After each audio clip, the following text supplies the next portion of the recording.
ಉದಾಹರಣೆಪ್ಪ. ಅದ್ರ ಜೊತೆಗೆ ಅವರಿಗೆ ಆಧ್ಯಾತ್ಮಿಕ ಸಾರಿಯನ್ನು ಸಹಿತ ಪ್ರತಿಯೊಬ್ಬರಿಗೂ ನಿಮ್ಮಲ್ಲಿದ್ದಂಥ ಆತ್ಮನಲ್ಲಿ ಬಹಳ ಸಾಮರ್ಥ್ಯ, ಆತ್ಮನಲ್ಲಿ ಮನಸ್ಸನ್ನು ನೀವು ಧ್ಯಾನ ಮಾಡಿ ನೀವೇ ದೇವರಾಗಿ ಅವರಿಗೆ ನಾವೆಲ್ಲ ಗುರುಗಳು ಅರ್ಚನೆ ಮಾಡ್ತೀವಿ.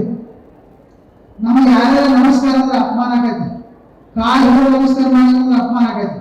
ಅವರು ಭಗವಾನ್ ಪೂಜೆಯವರು ಯಾರೇ ಕಾಲು ಹಿಡಿದು ನಮಸ್ಕಾರ ಮಾಡ್ಕೊಂಡ್ರೆ ನನ್ನ ಕಾಲು ಹಿಡಿದು ಎದುರಿಸಲಾಗಿ ನಮಸ್ಕಾರ ಮಾಡಿ ನಮ್ಮಲ್ಲಿ ಅಂತ ಏನು ಕಂಡು ನಿಮ್ಮ ದೇವರಲ್ಲಿ ಒಳ್ಳೆ ಕೊಡಬಹುದು ಅಂದ್ರೆ ಕುರಿತು ಧ್ಯಾನ ಮಾಡೋ ಆ ಅಪಮಾನ ನಿಮಗೆ ಪ್ರಾಪ್ತ ಆಗೈತೆ. ಅಂದ್ರೆ ಇದು ಆ ಜಾತಿಯವರಿಗೆ ಈ ಜಾತಿಯವರಿಗೆ ಗುರುಗಳಾಗಬೇಕು, ಜ್ಞಾನಿಗಳಾಗಬೇಕು, ಯಾರಿಗೂ ಬರೆದು ಕೊಟ್ಟಿಲ್ಲ. ಎಲ್ಲ ಜಾತಿ ಸಂಪ್ರದಾಯದಲ್ಲಿ ಎಲ್ಲ ಜಾತಿ ಪರಂಪರೆ ಎಲ್ಲ ಸಮುದಾಯದವರಿಗೂ ಸಹಿತ ಈ ಅಪಮಾನವನ್ನು ಪಡ್ಕೊಂಡು ಜ್ಞಾನಿಗಳಾಗಿ ದೊಡ್ಡ ದೊಡ್ಡ ಆಶ್ರಮಗಳನ್ನು ಸ್ಥಾಪನೆ ಮಾಡ್ಯಾರ.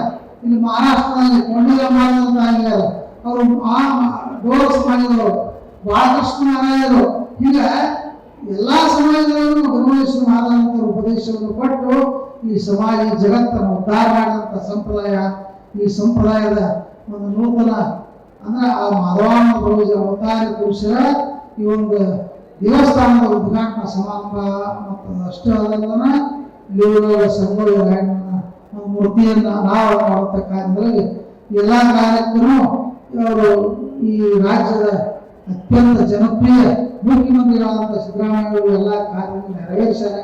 ನಾವೆಲ್ಲ ಯಾಕಂದ್ರೆ ನಾವು ದೇವರು ನೋಡ್ಬೇಕಿದ್ದೀವಿ ಏನಪ್ಪ ಅಂತಂದ್ರೆ ವಾತಾವರಣ ಕಲುಷಿತ ಆಗಬಾರ್ದು, ಮಳೆ ಬಂದು ಅವ್ರು ಬೋರ್ಡ್ ನಿಲ್ಲಬಾರ್ದು, ಅವ್ರು ಬರಬೇಕು, ಮಠ ನೋಡ್ಬೇಕಂತ ಹೇಳಿ ಬಹಳ ಅಪೇಕ್ಷೆ. ನಮ್ಮಂತೂ ಮುಂಜಾನೆ ಊಟ ಮಾಡಿಲ್ಲ, ಮಾಡಿಲ್ಲ.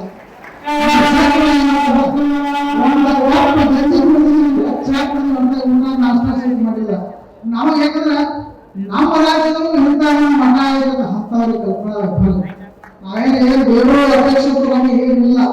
ಭಕ್ತರು ನಮ್ಮ ಮಠಕ್ಕೆ ಆಧಾರ. ಯಾಕಂದ್ರೆ ಈ ಮಠ ಈ ಮಂದಿರ ಕನಿಷ್ಠ 20 ಕೋಟಿ ರೂಪಾಯಿ ನಾವು ಯಾವುದು ಅನುದಾನ ಕೇಳಿಲ್ಲ, ಇದೇನು ಗೊತ್ತಿಲ್ಲ. ನೀವೆಲ್ಲ ನಿಮ್ಮ 100 ರೂಪಾಯಿ ಅನುದಾನ ಈ ಮಠ ಸ್ಥಾಪನೆ ಆಗಿದೆ.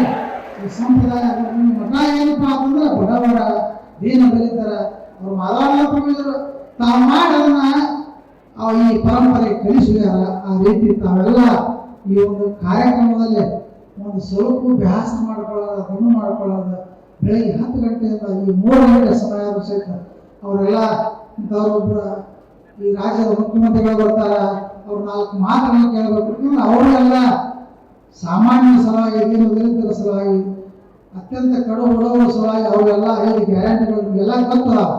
ಹೆಣ್ಮಕ್ಳಿಗೆ ದೇವಸ್ಥಾನಗಳು ಹಾಕಿದ್ದಿಲ್ಲ, ಅವ್ರಿಗೆ ಬಸ್ ಫ್ರೀ ಮಾಡಿ ನಮ್ಮ ಮಠದಾಗ ನಾವು ಇಲ್ಲಿ ನೋಡ್ತಿದ್ವಿ. ರಾತ್ರಿ ಹೊತ್ತು ಕೂಡ ಒಂದು 2-3 ಬಸ್ ಮಂದಿ ಮಾಡ್ಕೊಂಡಿರ್ತಿದ್ವಿ.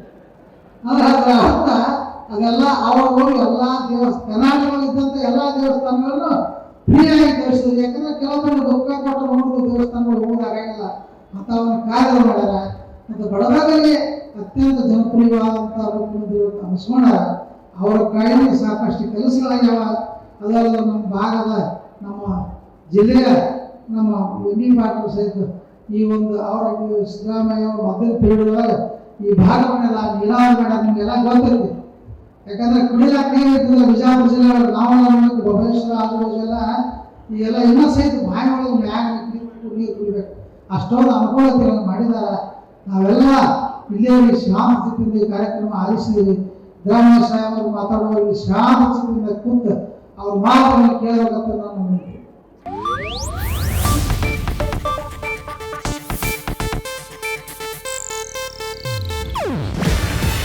ಇದು ಏಷ್ಯಾನೆಟ್ ನ್ಯೂಸ್ ನೆಟ್ವರ್ಕ್ ಪ್ರಸ್ತುತಿ.